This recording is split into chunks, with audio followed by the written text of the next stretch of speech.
Plantations from Group 5. Now, without further delay, let me introduce you to Group 5 team member. So far we are from Group 5 and we have Chira, Ika, Manait, Manat, Kema, and lastly Putirat.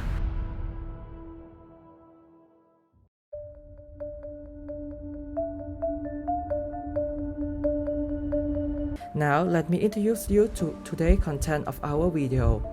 First of all, we'll be focusing on the brief introduction to the historical sociology theory, then scholar background, his key assumption, case studies, and lastly will be about the conclusion.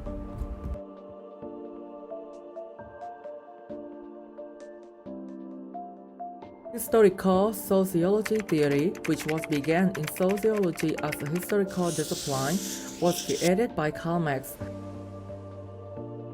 Max Weber, and others to explain the emergence and consequences of rational capitalist society.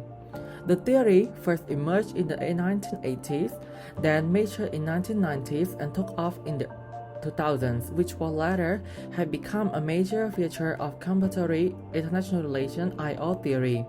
Historical sociology is a theory that focuses on the changes in society over time, the historical events, contingency that allow for those changes, and the trajectory for further social development that those changes create.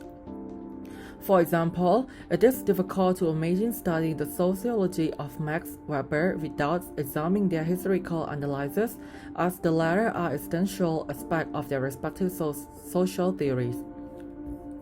The origin of historical sociology can be seen as at least 2 centuries old as an attempt by economists, philosophers of history, and sociologists to provide a historically sensitive, general applicable emergence of industrial capitalism, regional bureaucracy state, novel form of warfare, and other core features of modern world. The early appearance of historical sociology in international relations, or known as HSIR, began in the early 1980s. Over the past 40 years, HSIR has contributed to a number of debates ranging from examination of the origin of the modern state system to explain the core feature and relative novelty of the contemporary historical period. According to Wright Mill, HSIR constructed its analysis at the intersection of 3 dimensions of the world of the human world, which are social structure, history, and biography. Social structure is principle concerned with the fact of the social world and the perception that human behavior is always evolving and shaped by the pattern of social relation. History, as an addition to the perception that the social structures are always specific to given time and places that differ from one period to others.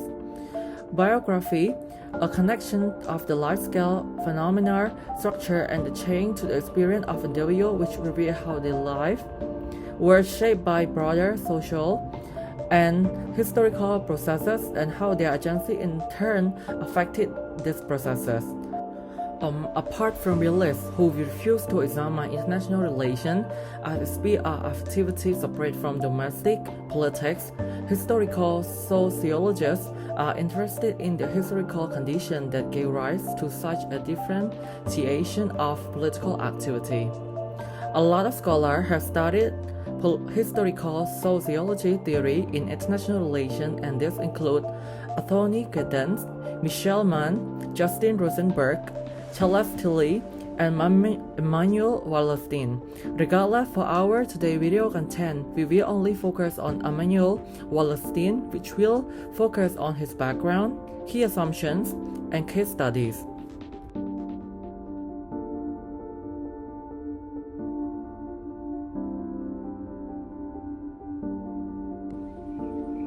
Emmanuel Wallerstein is an American sociologist, historical social scientist, and broad system analyst.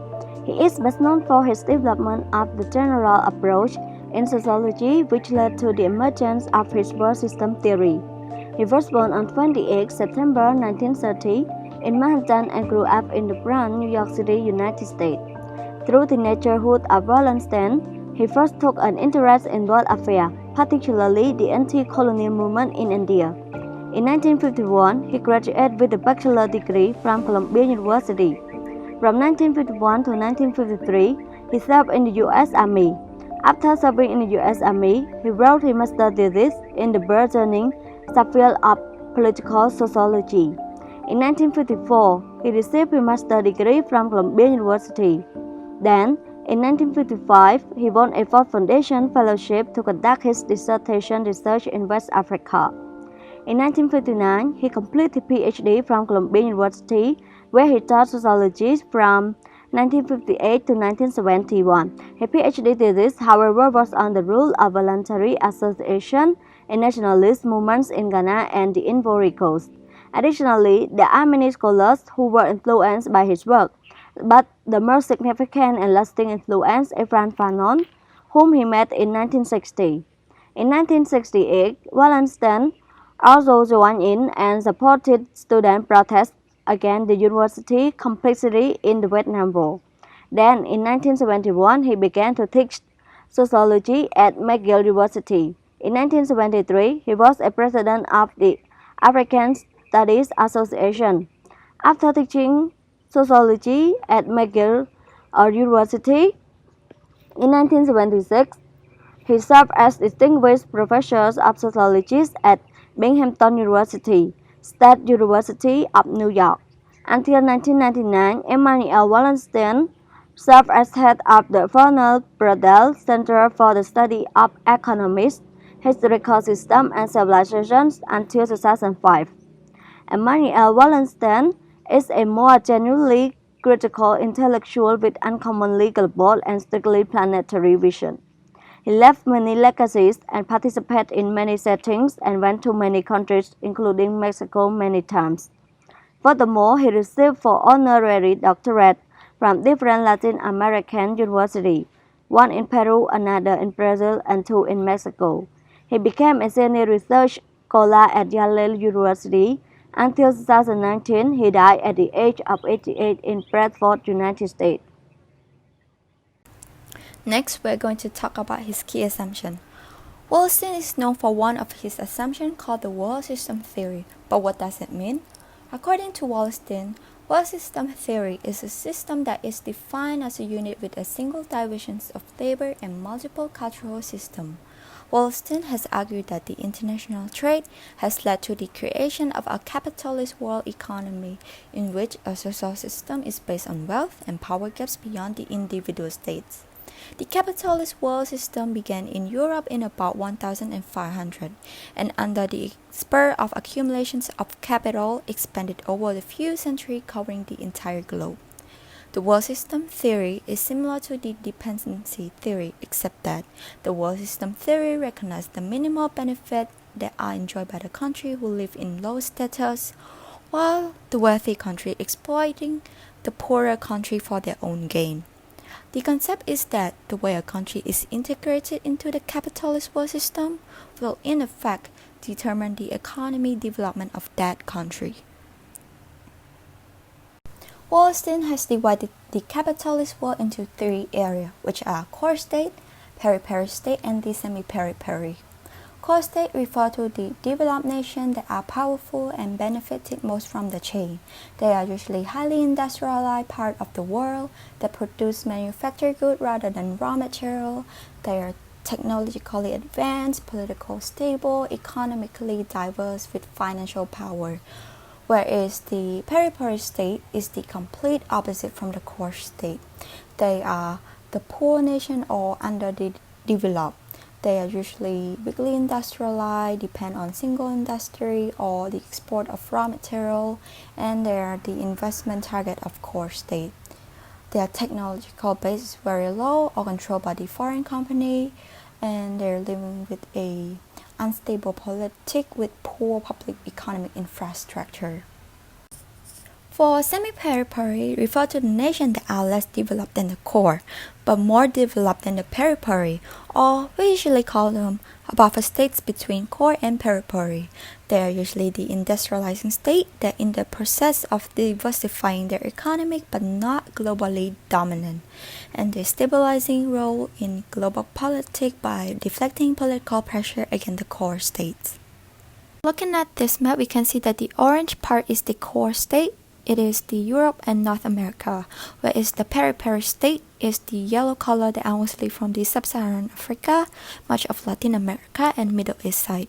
And lastly is the semi-periphery, which is the green color that always stay in the middle of the two, known as buffer state. Core countries have great control over the world trade and economic agreement. Peripheral countries generally provide labor and material to the core country, whereas the semi-peripheral country exploit the peripheral country just as the core country did, exploiting both semi-peripheral and peripheral country. Core country extract the raw material with little cost. They can also set the price for agricultural product that the peripheral country exploit regardless of market prices, forcing smaller farmers to abandon their field because they cannot afford to pay for labor and fertilizer. The relationship between core and peripheral country is important to understand about the world system analysis theory. The capitalist core country rely on the peripheral country for the cheap labor and natural resources to drive their market. Although this brings job to the peripheral country, it is often at the cost of the culture and the environment of this nation in return for unfair working conditions and low pay. Wallerstein's approach is characterized by two fundamental epistemological commitments. He is fundamentally opposed to the idea that one can study process of economic development within state without situating them in a much broader spatial and historical context. According to this ideology, the way out of economic underdevelopment for poor state is to adopt the political, economic, and cultural characteristics of the developed states. If government adopt free market policy and promote enterprise and entrepreneurial culture, then there is no intrinsic barrier to the modernizations. Equally, Wallerstein takes issue with those on the left who believe that underdevelopment is promoted by core state, the prosperity of which lies in the ability to extract economic surplus from peripheral state, insofar as this implies that the third world state should somehow withdraw from the capitalist world economy. Wallerstein argued that in a single world system, peripheral state cannot develop a long line different from those imposed by the core. Looking at the first case study, which is about China economic relation with Djibouti and Myanmar. According to the world system theory by Immanuel Wallerstein, the core countries control the majority of the world capital and technology, as well as global trades and economic agreements. Core countries rely on peripheral countries for labor and supply. Through the use of relational concept of core and periphery, China is the core countries of the Chinese world system. Peripheral states such as Djibouti and Myanmar are left with unsustainable harvesting practice in the case of raw materials, labor, debt, and internal corruption, which it's almost certain that a large portion of the trade will be diverted to China. Now let's take a look at Djibouti and China. Djibouti has a population of less than 900,000 people, many of whom live in poverty, and the country has no natural resources. The countries make money by renting out their military bases and property to other countries. China invested and loaned hundreds of billions of dollars to the countries because Djibouti benefit China due to its geographical sector. For example, Djibouti's strategic location is the most critical asset for the Chinese economic interest, that is located at the crossroad of one of the busiest shipping lanes in the world. It controls access to Red Sea, Indian Ocean, Asia Pacific, the Horn of Africa, and Persian Gulf. Some 20% of the world trade and nearly half of Chinese oil imports pass through the Gulf every day. China has loaned millions of dollars upgrading countries' undersized ports, airports, and is currently financing a project seeking to connect the capital to another capital. Chinese companies in Djibouti have made no guarantees to use local workers. They only provide upgrade infrastructure, facilities, and rents paid by their military outposts. In exchange, China received priceless trade, security assurance, a venue for Chinese workers, and immeasurable soft power advancement within the region. Moreover, to protect their investment and citizens, they built a military outpost or naval base of their own in the countries. When the country cannot pay back their debts, China will likely to authorize the port with their military bases and use it to benefit their own economic trade route. The benefit to China in terms of money and strategically surpass the benefit of Djibouti. Certainly, this bilateral relation draws Djibouti into the Chinese sphere of influence and advanced empire relation as outlined in the world system theory. Moving on to another country, which is Myanmar. China acts as the core countries and Myanmar represents the periphery country. Myanmar offers access to oil reserves and the strategic waterway known as the Strait of Malacca. 25% of global trade pass through this narrow waterway that connecting the Indian and the Pacific Oceans. In 2009, the China National Petroleum Company and the Myanmar Energy Ministry signed an agreement officially indicating that the transnational pipeline construction was fully established. In exchange for this strategic energy development, the government of Myanmar received $2.5 billion. Looking at the situation through the lens of the world system theory, show that how unfair China's economic advantage is toward Myanmar. While Myanmar receives rent from pipeline access and can employ thousands of Burmese workers to build their 800 kilometers of truck line, the CNPC will employ far more workers to complete their 700 kilometers of pipeline, as well as employ a design team and manage the vessel that can pump roughly 400,000 barrels of oil per day to Yunnan province. According to the world system theory, the Chinese recognize the necessity for the strategic footing in this region and thus form a joint venture with Myanmar to protect Chinese investment abroad. The benefit to China in terms of money and strategy greatly surpass the benefits to Myanmar. Additionally, the connection between the two countries demonstrates how the Chinese world order is a world unto itself, with participants negotiating with an undisputed hegemony. Move to another case study is about the expansion of capitalism, focusing on the local dynamic of commodity chain and local aspect of labor process. Specifically, I will be talking about the world system theory, linking with the commodity approach inspired by Wallerstein and an example of historical labor process in sugar plantation in the Caribbean island. The Caribbean is a sea region located between the mainland territory of North and South America. It is argued that the labor strategies which were implemented in the Caribbean sugar plantation in the 17th and 18th century were developed by local conditions rather than the world necessity. The sugar production was carried to the Caribbean island by the European colonies, and sugar became the main world commodity between 16th and 18th century.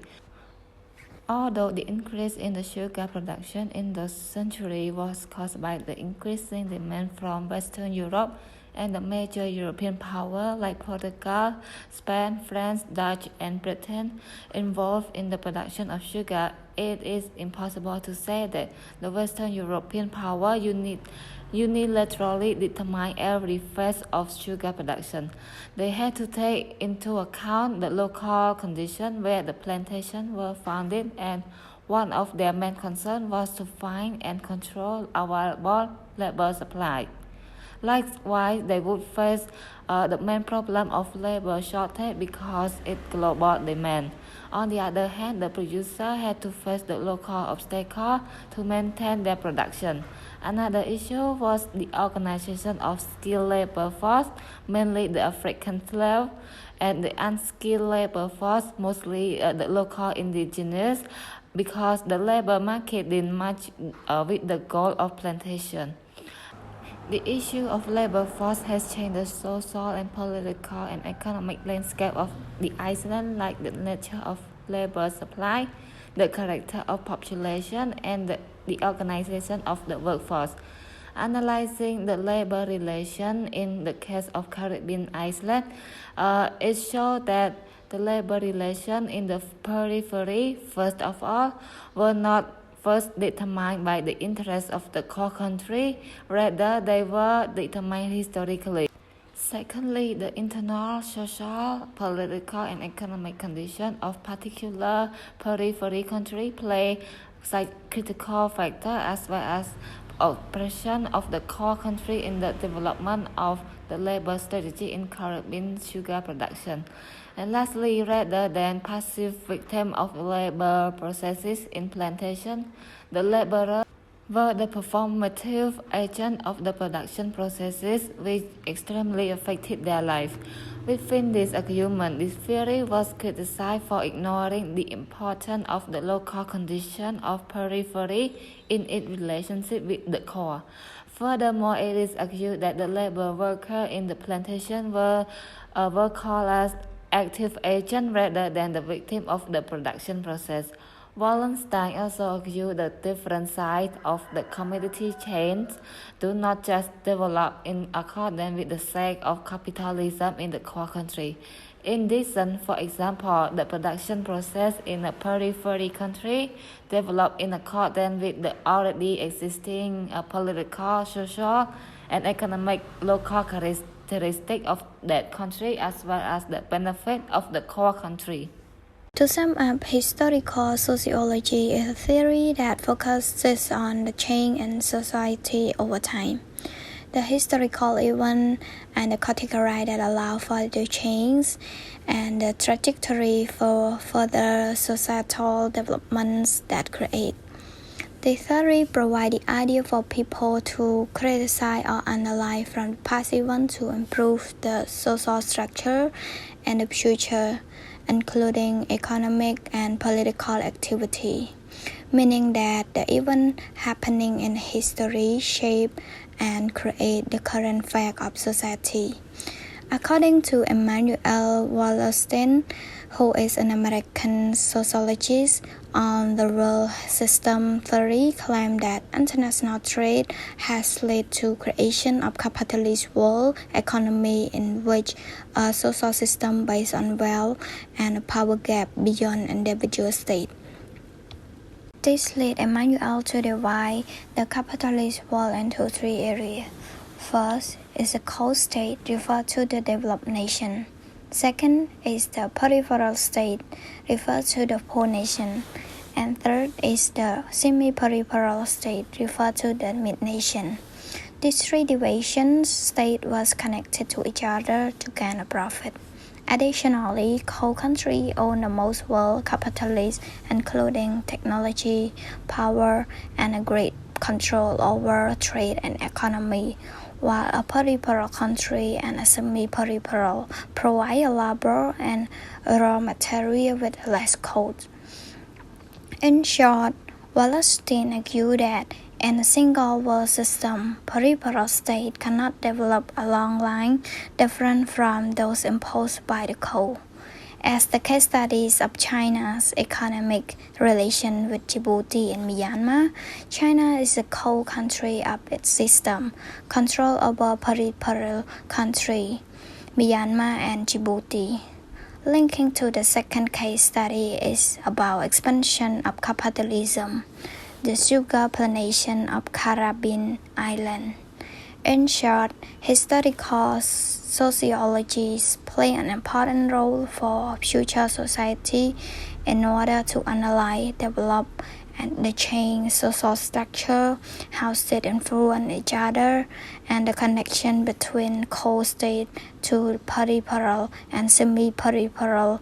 At the end of the day, they still need each other to complete their ambition. So that is the end of our video. Thank you everyone for watching.